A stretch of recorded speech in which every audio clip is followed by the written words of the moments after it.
community and is always learning within the community how to get her service online, how to get clients, how to do other hypnosis and NLP techniques, as well as other things like your Facebook pixel codes, your Facebook page, your social media, and all of these other wonderful places. So if you would like to get onto Danae's link, then click on it in the description, and she's offering $200 off this month, so give her some lovin', tap on that and go and check it out. The code will only be available for another few days, so please jump on that right now so that you can get access to $200 off the Modern Mentoring community. I'll talk to you soon.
So today I'm going to teach you how to do your script setup.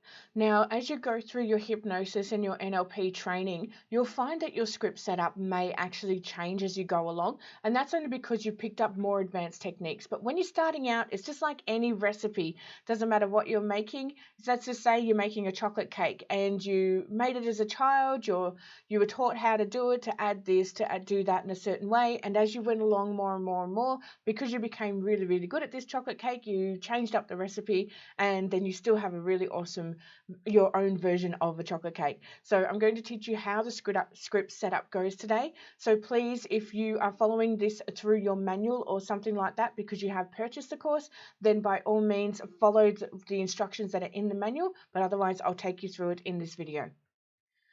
So your hypnosis script has a specific setup, and this is how it is followed, okay? So number one is your suggestibility test. So just like at the start where we did the sway test or something like that, do suggestibility test. See if that person is receiving the yes answers that they want the hypnosis. Then go into scaling the problem, okay? On a scale of 1 to 10, how are they feeling? Then create your post-hypnotic suggestion with your client. Ensure that that post-hypnotic suggestion is a positive thing and it is something that the client truly wants. If you're negotiating the post-hypnotic suggestion and they're sort of like, meh, or they scritch up their face or something, this is a no. This does not resonate with them. When you're creating the post-hypnotic suggestion, if they sit back and they go, yeah, I like that, that is your post-hypnotic suggestion. It might take 2 minutes, it might take 10 minutes. Keep negotiating until you get that suggestion where the client goes, that's it. From there, you then go into your induction, then your deepener, then your convincer. After that, you go into your problem-free regression, and this is available in the Modern Mentoring training. It's a more advanced technique. Then you go into your hypnoanalysis. This has 3 stages of metaphors. From here, you go into your direct hypnotic suggestion, which is your post-hypnotic suggestion that you have created. Then you go into amnesia. This is also available in our Mod Mentoring. It is a more advanced technique. From here, you go into your awakening. Then you'll break your state, rescale, future pace, and then you do your cognitive behavioral therapy. This is also available in your Modern Mentoring. So step 1, do your suggestibility test, okay? Make sure that you're getting the yeses that your client is looking for. Step 2, scale the problem. So you're going to go through that scaling process that you learnt in another video on a scale of 1 to 10, with 1 being very little or no problem and 10 being I'd do anything to achieve this. How much of a problem is this for you? And then at the end of today's session, you're going to rescale the problem again on how big it is, and you're going to get them to go down on that scale. Section number 3, as you can see in the manual, is to create the PHS. Say to your client, we have an opportunity to upgrade what you want today. Let's create a sentence to help your unconscious take on what you want to achieve. It must be positive and in your words. So create the PHS. You can create more than one PHS if you want, but if you're just starting out, then just start with one, okay? Ensure that they are easy to say, positive, and in your client's words, okay? Negotiate back and forth till the client is 100% satisfied with their suggestion, till they go, yes, that's it. That is exactly what they want. They'll know it. They'll feel it inside, and you'll know that it works for them. Like I said before, if they're going or switched up an I or something like that, that's a no. It's a flat out no. It does not work. This has to be 100% satisfying. So you must recite the sentence that you have created word for word fluently and at double of your normal speed. So let's say, for example, your client wants to drink more water and they want to do it each and every day. So perhaps the PHS you created was each and every day I will drink more water. So if you're saying that at a normal speed, each and every day I will drink more water, you need to say it word for word at double your normal speaking speed and very fluently. So each and every day you will drink more and more water. Each and every day you will drink more and more water. Each and every day you will drink more and more water. That's how the PHS actually gets into the subconscious, so that way it starts to listen. It's just repeat, repeat, repeat, repeat. Then the step number 4 part of your script is your induction. So sit back, relax, and close your eyes. So the full script is available in your manuals and it'll take you through it. It's all been sectioned off very nicely so that you can get started and you can actually see the whole flow of the script. Step number 5 is to move into your deepener. So you've done your induction, your client has got their eyes closed, they're starting to drift in and out of that theta wave. They're gone from the alpha to the beta to the theta. And then you say to your client, now as I count down from 10 to 1, you will find yourself listening to my voice. See that keynote there, that listening to my voice. That is really good hypnotic language. As each number I count down, you will drift deeper, deeper, and even deeper into blissful relaxation. 10, just relaxing now. 9, drifting deeper and deeper and even deeper. Make sure that you're dropping down the tonality of your voice as well, because your client will mirror this. Okay? So when you're saying the numbers, you'll go 8, feeling very calm and very relaxed. 7, letting it all go. Go all the way down to number 1. The full script is in the manual. Now, step number 6 is to do your convinces. So you feel more and more relaxed and comfortable. Allow your body to relax and your mind to calm as you breathe slowly. You're in a wonderful state of hypnosis. Your eyelids are heavy. So you're suggesting to them that their eyelids are heavy. They're convincing themselves that they are in hypnosis. So heavy you don't even seem to want to open them. That's really good hypnotic language. You don't even seem to want to open them. That's not telling them they will or they won't. They just can't be bothered, okay? And then I'm going to say, on the count of 3, you will find that you just cannot open them. You will find with a little bit of delight, they just won't open. 1, 2, 3. That's okay. Don't try to open them anymore. When it says a little bit of delight, you're telling them that this is a good thing. They don't want to open them because it is a good thing. And it's convincing the client that they are in hypnosis. That's what a convincer does. And then you cancel that suggestion by saying your eyelids are returning to normal now. Because before you told them that they were very heavy, and now their eyelids are returning to normal now. After this, you're going to do step number 7, which is problem-free regression. You can learn this in the advanced course in the modern mentoring. Problem-free regression is absolutely fantastic for remembering specific times and things like that, for when they're actually starting to move into the hypnosis. Step number 8 is called hypnoanalysis. So this script is an example of a 3-layered metaphor. So the metaphor number 1 is where it starts and then it moves into something else and then it moves into another thing. So you will start with, they've gone through their deepener, their convincer, and then you'll start with, oh no, you're wondering, and it's a good thing to wonder. As you find yourself in the comfort of your home, you imagine that you are in the kitchen. Picture the kitchen area right now, exactly how you know it will be. And feel the comfort of your home. All the items are on the bench tops where they're supposed to be. You can see your cooking area. Notice the colours of the bench tops now. Then the colour of the walls appear. Slowly, every inch of your kitchen comes to life exactly how you know it is. As you stop for a moment with the comfort of this place, you suddenly realize that this is the area in which there's always been something to do. It's like this area has just never switched off. There's always something to do. This area always has something niggling away at you or demanding to be met. Yet you know that these demands are what you created for yourself and your standards in which you choose to live. As you stand in this area thinking about the standards of living, you can hear the drip, drip, drip sound. You stop momentarily, engage your listening skills, and zone in on the drip, drip, drip sound. That's where I'm telling them to engage in the listening sound. It's a steady drip, slow but steady. You make your way over to the sink. You open the cupboard beneath the sink, and the water overflows all over your feet, and you find yourself. And this is where metaphor number 2 comes in, where it generates into a different story, where you find yourself enjoying a cool water of the swimming pool. It washes over your toes and it relaxes you more and more. That's where the person will be visualizing, they can hear the drip, drip, dripping, and then they open the cupboards and all of a sudden they're at a swimming pool.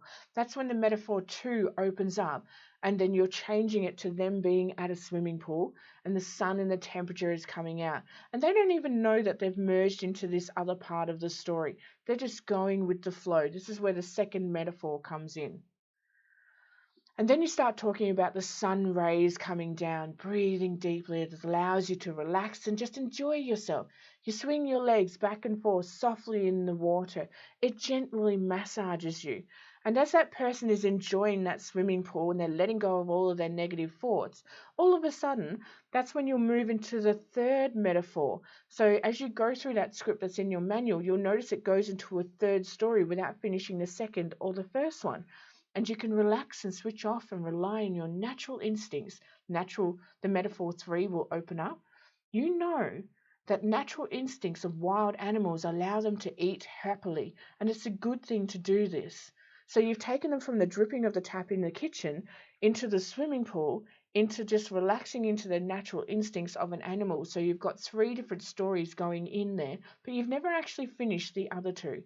And as you go through the script, you will notice how it talks about the animals and their natural instincts. This is a weight loss script so that they can happily eat and enjoy their food without gaining weight and without having unnecessary without having unnecessary emotions and burdens. Wow, I'm a bit special today. Give me a like for that one. So it'll take you through that metaphoric script.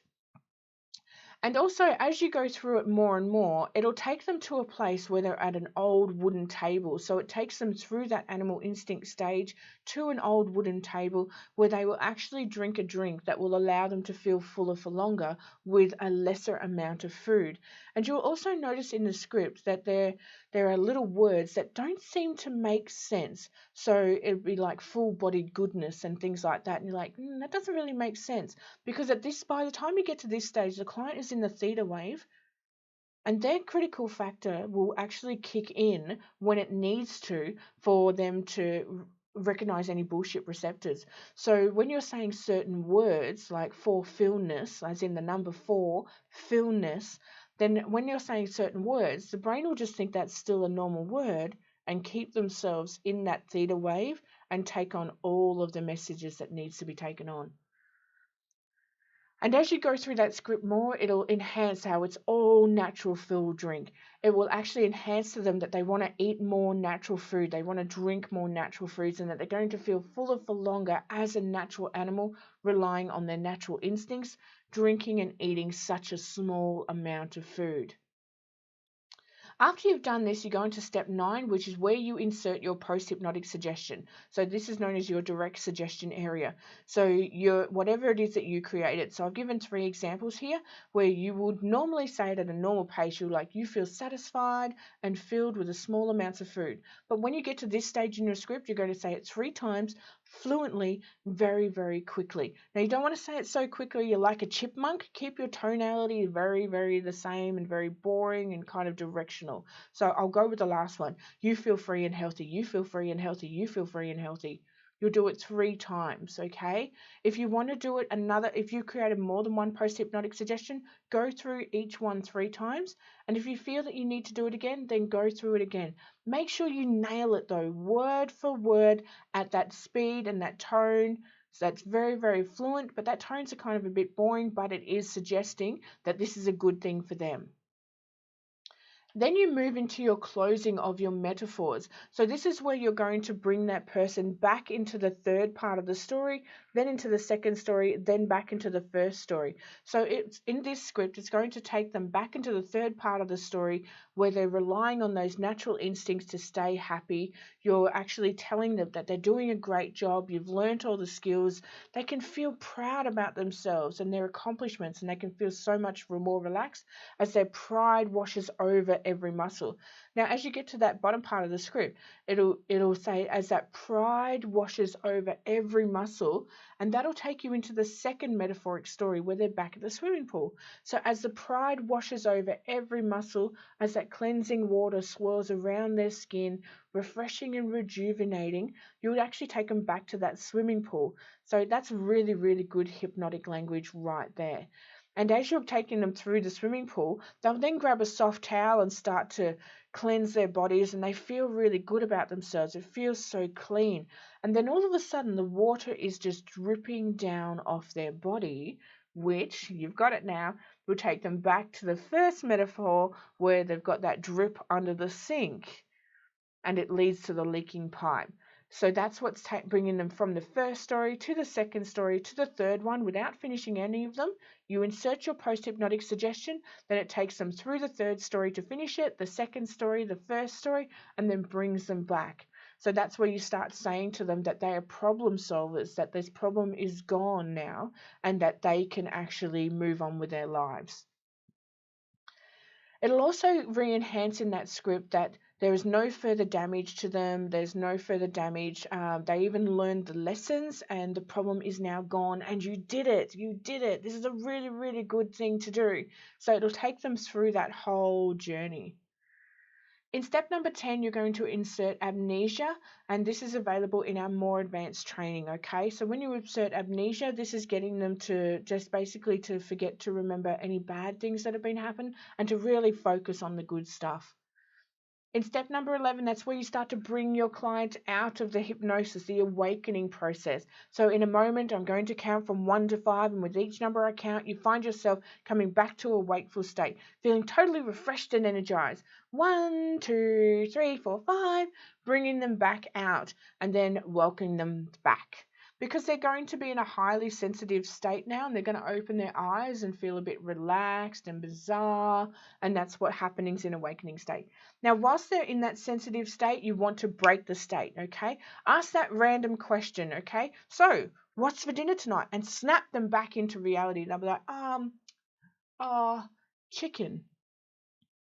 Ask them that random question and that'll snap it back. That solidifies everything back into the unconscious mind. The lessons will be learned and then it snaps them back into reality.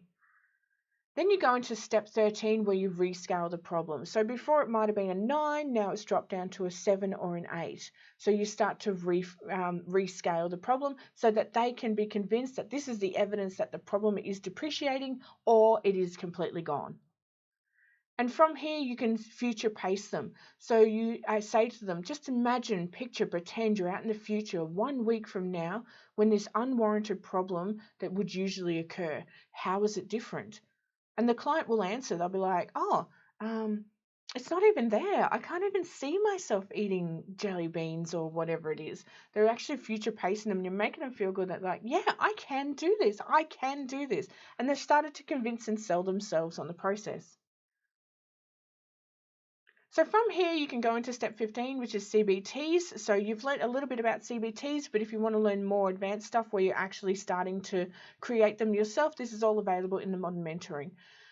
After you've done that, you now schedule your client for their next appointment if they're having one, or allow them to just achieve the results that they're looking for. So more information on maintenance sessions is available in our mentoring, and the above script and more is available in the manual for you to download, okay, if you have purchased the course to become certified.